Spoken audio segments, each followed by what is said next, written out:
A mensagem de hoje em Isaías 43 é sobre a certeza de que Deus está conosco. Deus está contigo. Ele disse: eu estou contigo. Não te deixarei, não te abandonarei.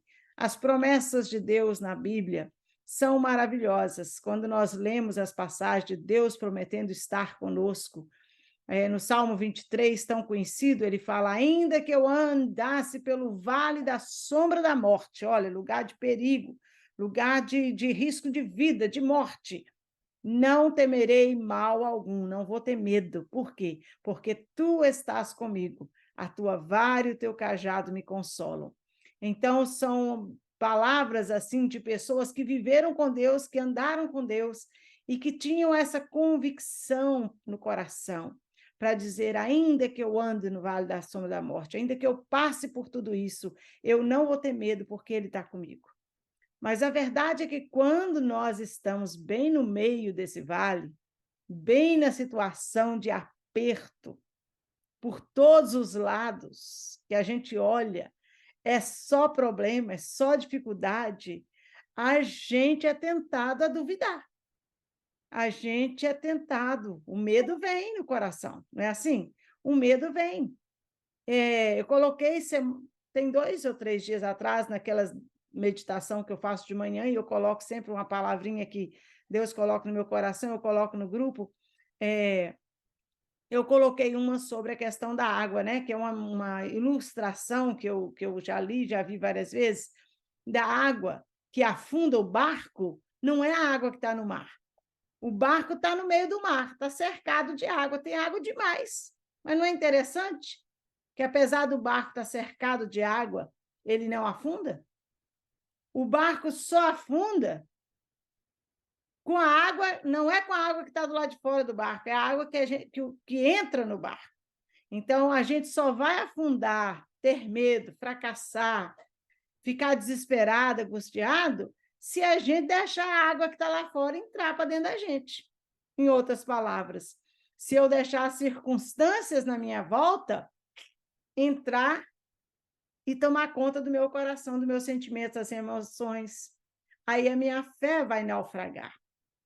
Não é a água em volta do barco que afunda o barco, mas é a água que eu deixo entrar no barco. Aí que tá. Eu tenho que tapar os buraquinhos do barco. Eu tenho que tapar todas as brechas. Alguém vem com a palavra de desânimo, de falta de fé, tá difícil, você não vai conseguir. Eu falo: não, eu tenho um Deus que pode. Tá difícil mesmo, mas Deus é melhor, é maior do que essa dificuldade. Tá complicado, mas Deus sabe descomplicar tudo. Olha, isso é impossível. Que bom, porque o meu Deus é o Deus do impossível. Então, eu tenho que tapar os buracos. O buraco vem para entrar a água do desânimo, vem uma palavra, às vezes vem uma mensagem, às vezes vem uma opinião de uma pessoa, ou às vezes eu tento uma ajuda e a porta fecha, não abre, eu não consigo a ajuda que eu espero. E aí são situações que vêm para fazer um buraco no meu barco, para a circunstância que está lá fora, que é difícil, que é preocupante, os problemas querem invadir e tomar conta das minhas emoções, do meu coração, da minha mente. Cabe a mim vigiar. A palavra de Deus diz: vigiai e orai.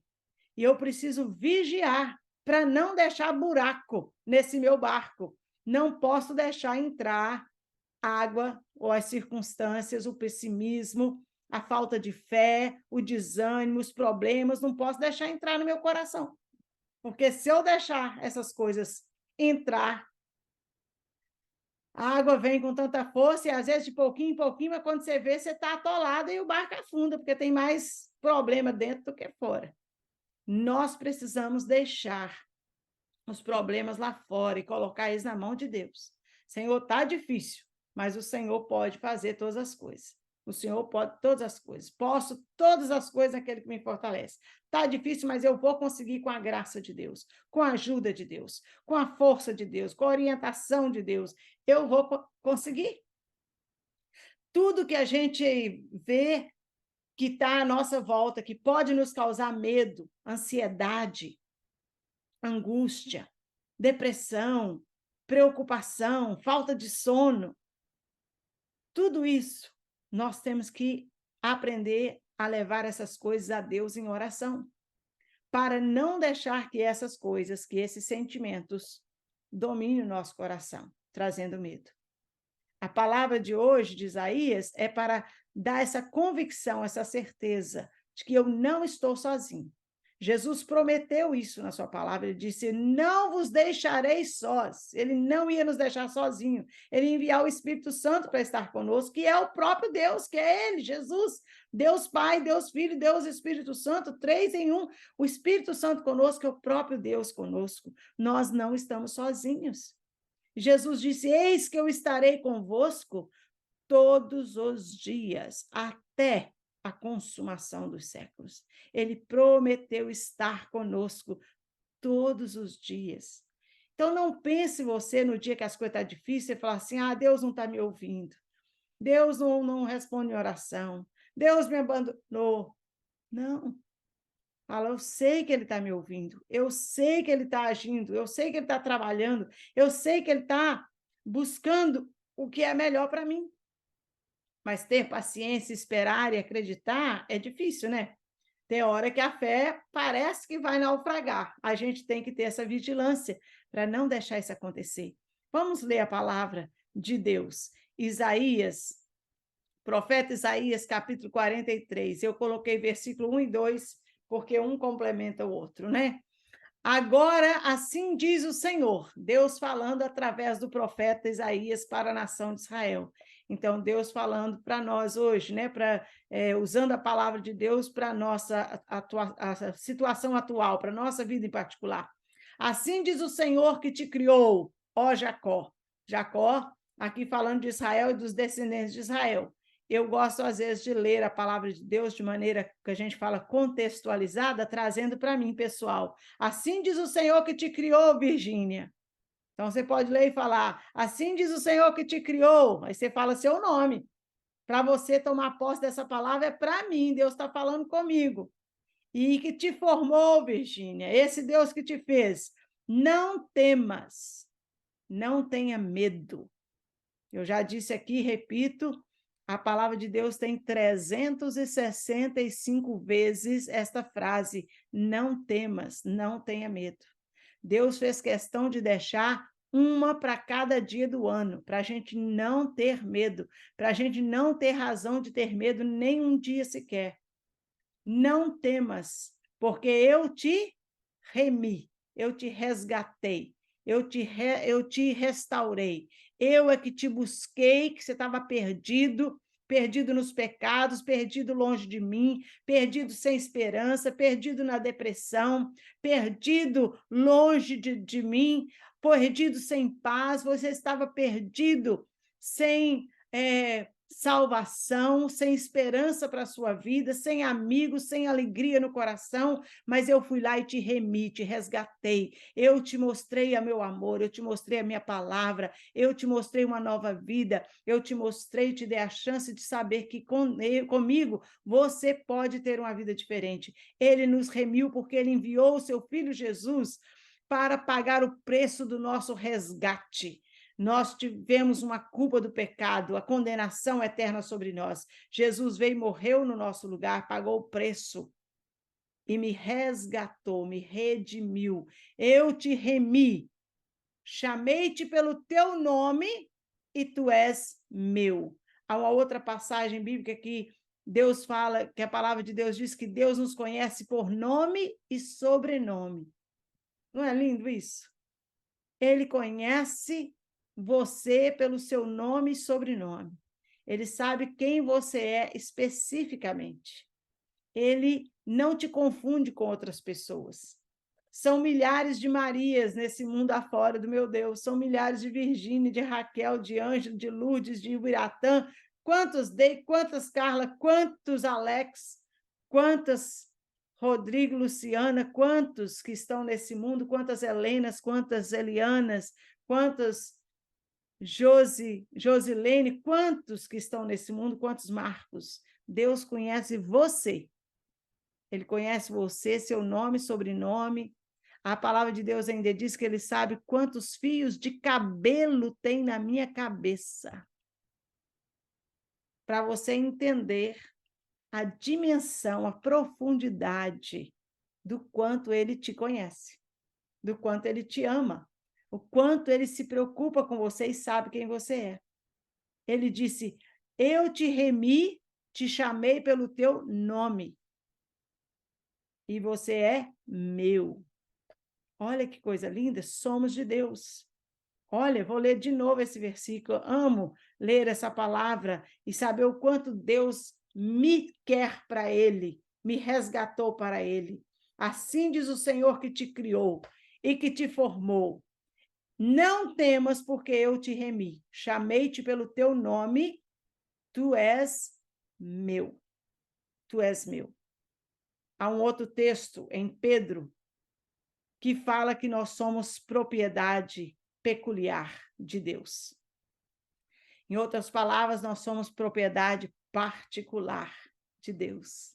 Quando nós aceitamos a Jesus como nosso Senhor e Salvador, entregamos a Jesus o nosso coração, convidamos ele para entrar no nosso coração e fazer morada. Falamos disso essa semana, que Jesus não é sem educação, intrometido. Tem gente que pensa: eu já nasci crendo em Deus, eu creio em Deus, ele está comigo, eu estou com ele, mas nunca convidou ele para entrar na sua vida. Jesus disse: eu estou na porta e bato, se você não abrir, não me convidar, eu não entro. Ele fica do lado de fora esperando o convite. A gente tem que formalizar esse convite, tem que expressar com as nossas palavras para Deus: Jesus, eu estou te convidando, entra na minha vida, entra para ficar, para morar, para ser o dono. Então, você abre mão dos seus direitos de ser dono, você dá esse direito para eles entrar na sua vida. E Jesus diz a palavra dele que quando nós fazemos isso, entregamos a nossa vida a Jesus, que nós passamos a ter o Espírito Santo morando em nós. Nós somos de Deus, nós nos tornamos filhos de Deus. Então, é isso que Deus está dizendo aqui: eu te chamei pelo teu nome, você é meu. Você é meu. Jesus, nós somos dele por duas, ele tem direito sobre nós duas vezes. Ele tem o direito de criação, porque ele nos criou, e ele tem o direito de redenção, de resgate, porque ele nos resgatou, ele pagou o preço pela minha vida. Eu gosto de ilustrar para não deixar sombra de dúvida do que significa isso. Se você é um artista e você pinta um quadro, vamos pensar aí num Picasso, num famoso, né? Pintor, e você pinta um quadro lindo, alguém vem, o quadro é seu, você criou, é obra de arte sua, você que pintou, você que imaginou, você que fez, do seu jeito. Alguém entra na sua casa e rouba o seu quadro. Passa um tempo, você acha, vai numa feira de arte, você vê o seu quadro, está lá à venda. Você olha e fala: esse quadro é meu, eu que fiz. Ele é meu, eu que fiz. Eu que pintei, eu conheço esse quadro. Mas está lá à venda. Aí você, para não criar casa, o que você faz? Quanto que custa? 5 milhões. Então eu pago. Eu pago e vou levar ele para casa, porque ele é meu. Então, você tem direito porque você é o criador, e agora você tem direito porque você pagou o preço e resgatou, trouxe de volta esse quadro para você. Foi isso que Jesus fez por nós. Ele nos criou, somos dele por direito de criação. E ele pagou com a própria vida, com o preço com a própria vida, derramou o seu próprio sangue na cruz para perdão dos nossos pecados. Foi o preço exigido por Deus para perdão dos pecados. Nós estávamos perdidos nos nossos pecados e Jesus pagou esse preço. Então, Jesus pagou e nos comprou de volta para ele, nos resgatou para sermos dele novamente. Então, eu sou de Jesus por direito de criação e por direito de redenção. E eu creio nele, eu aceitei o sacrifício que ele fez por mim, eu convidei ele para morar na minha vida. Então, é isso que ele está dizendo aqui para Isaías: eu te chamei pelo seu nome e você é meu. E aí Pedro fala assim: somos propriedade particular, peculiar dele. Sabe o que isso significa? Eu gosto de imaginar as coisas na cabeça, então eu gosto de ilustrar, para a gente visualizar a lição. Imagina uma propriedade toda cercada, né? Toda fechadinha, e bem na cerca, na porteira, de frente, atrás, do outro lado, todo canto tem uma placa lá dizendo o quê? Propriedade particular. O que significa isso? Não ultrapasse. propriedade particular. Você tem que respeitar e não entrar, porque ali tem dono. Está marcado, tem dono. Se alguém entrar, vai ter que responder diante, né, da justiça, porque está invadindo a propriedade. Nós somos propriedade particular de Deus quando nós entregamos nossa vida a Jesus. Então, ele entra no nosso coração. Somos cercados pelo Espírito Santo. A palavra de Deus diz que os anjos dele acampam-se ao redor dos que o temem e os livram. Então, nós temos um cerco de anjos nos protegendo. Então, temos uma cerca. E tem lá um selo, propriedade particular de Deus. E se se o diabo tentar entrar, invadir, fazer qualquer coisa, vai ter que prestar conta para o dono. Quem é dono da minha vida é Jesus. Não invade, porque eu sou dele. Jesus está dizendo isso aqui, olha, propriedade particular, te chamei pelo seu nome, você é meu. O maligno não te toca, porque você pertence ao Deus Todo-Poderoso, Criador dos céus e da terra, que enviou o seu Filho, que pagou um preço pela sua vida. Isaías, nessa passagem, Deus está falando através de Isaías, eu te chamei pelo teu nome, tu és meu. E aí vem a promessa maravilhosa de Deus, quando passares pelas águas, eu estarei contigo. Quando você passar por águas profundas, lembra de Moisés que passou pelo Mar Vermelho? E a água abriu, ele passou a pé enxuto. Lembra de Josué que passou pelo Jordão e passou sem afogar, sem afundar? As águas se abriram. Lembra Pedro? Quando as águas não abrem, Deus faz a gente andar por cima das águas, não é assim que fala o hino? Passou por cima, andou por cima das águas. E Deus está prometendo, quando passarem por águas, problemas sérios, elas não te afogarão. Eu estarei contigo. Quando passarem pelos rios, eles não te submergirão. Você não vai afundar, não vai afogar nas dificuldades dessa vida. As águas que estão à sua volta, se você não deixá-las entrar no seu barco, você não vai se afogar, não vai se afundar. Fica agarrado com Jesus. E quando passares pelo fogo, não te queimarás, nem a chama arderá em ti. Quando passares pelo fogo, não te queimarás. Lembra de Daniel e os amigos dele que foram lançados na fornalha de fogo ardente? E nem sequer um fio de cabelo deles queimou? O soldado que levou eles lá para empurrar dentro da fornalha morreu na porta, sem nem entrar na fornalha, tamanho era o calor. O soldado morreu. Mas eles entraram e andaram dentro da fornalha, mas quem estava de fora, o rei, olhava e via que tinha... Lançamos 3 homens, agora a gente está vendo 4. É como a figura de um Deus. Era o próprio Senhor andando com eles na fornalha. Quando passares pelo fogo, não te queimarás, e a chama não arderá em ti. Que coisa linda a palavra de Deus, a promessa de Deus para nós. Deus promete que se a gente se entrega a Ele, somos dele e Ele cuida da gente. Quer coisa melhor? Quer segurança maior do que essa de saber que Ele está conosco, que Ele promete estar conosco? Quer coisa melhor do que saber da presença desse Deus na nossa vida? Toma posse dessa palavra. Entrega esse coração totalmente sem reserva a Jesus e busca Ele, anda com Ele. Não deixa as águas à sua volta entrar no coração, na mente. Não deixa as circunstâncias e os problemas invadir sua cabeça. Deixa a fé e a palavra de Deus invadir seu coração. Enche o seu coração e a sua mente da palavra de Deus. Leia as promessas de Deus. Versículos como esse de Isaías, eu, se fosse você, copiava, escrevia, punha no telefone, no banheiro, no painel do carro, na cozinha, na varanda, qualquer canto, onde eu estiver. Põe lá para mim estar lendo toda hora a promessa de Deus que Ele está comigo, que eu não estou sozinho. Porque isso vai entrar no nosso coração, na nossa mente, vai tapar os buracos do meu barco, para não deixar a água entrar. Porque a fé é que vai nos manter firmes na palavra e na presença de Deus. Amém? Deus abençoe seu coração. Deus abençoe a palavra dele no nosso coração. Amém?